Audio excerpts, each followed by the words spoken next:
been targeted, that all in the last hour, that an apparent Israeli response to this heightening of the defense status of the Syrian army. Larry? Things in the ground about to get much hotter than they already have been, and they've been pretty hot so far. With the perception that Israel and the United States are in it together, unfortunately in the region, it's also a very dangerous dynamic for the United States. No justice, no peace! U.S. out in the Middle East! No justice, no peace! U.S. out in the Middle East! No justice, no peace! U.S. out in the Middle East! Alright, so why are you here? Because He's here for protesting. for the war, stop the war, because they're killing all the innocent children and the little children and all the people.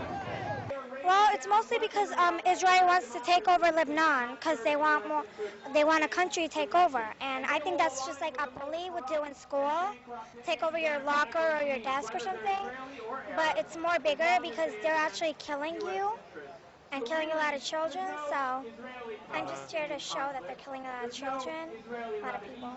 Well, I'm here is because of the genocide that's being committed by the Nazi-like Israeli army against the Palestinian people and the people of Lebanon.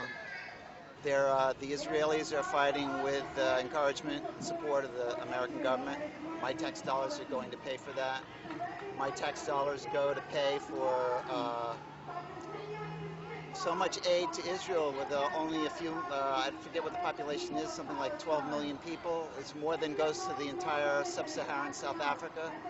That's why there are many fights in many places in the world, but the fight in Israel is a particular one we have to be concerned with because our money is being dumped into that little country to occupy the people's land in Palestine.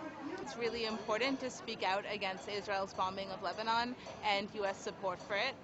And particularly as a Jew and as part of Jews Against Occupation, I think it's really important because so often it's done in our name as American Jews. And I think it's crucial to stand up and say, no, I'm an American Jew, I have family in Israel, I have connections to Israel, but I don't support Israeli policy.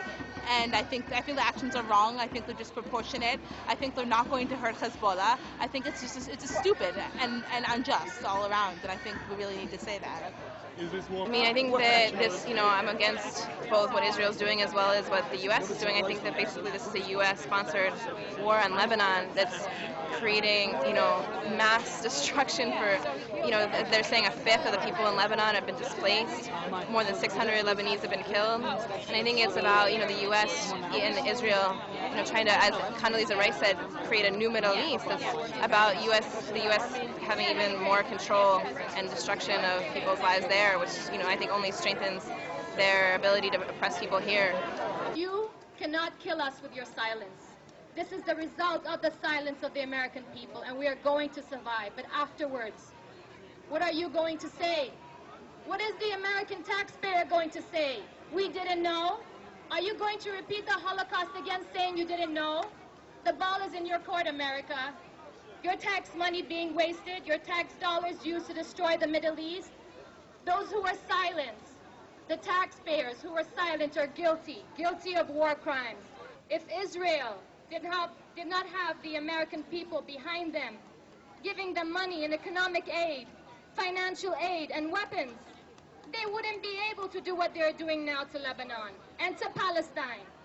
Let's face it, you have Israel bombing families, and these children that survive, they're going to grow up hating the U.S.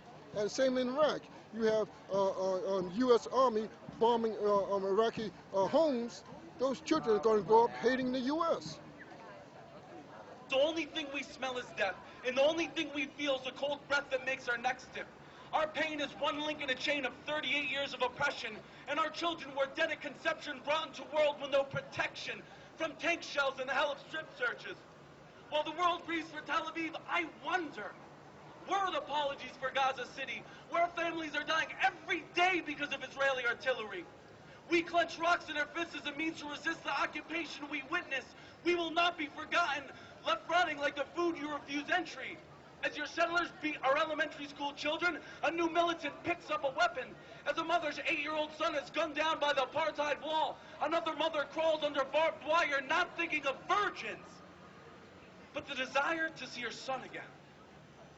The world paints us to be the cruel fools of terrorism. The only way to be dealt with is isolation, economic strangulation, and dehumanization. But we're not Bin Laden. We didn't fly planes into buildings. We're civilians trying to survive in a world that doesn't hear our cries. And so we die, in the same fashion that our children's lives were taken. Desperate, defenseless, subdued. I may be a killer now, but you were the best teacher I ever had. I'm a firm believer in a one-state solution. You know, could they have bad outcomes? Yeah, you know, like there's going to be a time where Palestinians overpopulate Jewish people living inside of Israel, not in the West Bank or the Gaza Strip, but inside of the Israeli state today. And so they have no other choice but to get along, or completely dispossess the Palestinian people again, completely dispossess the Jewish people, or one side kills each other. You know, I want to side with peace. I feel like that'll be more fun for all of us, and it's the most feasible solution.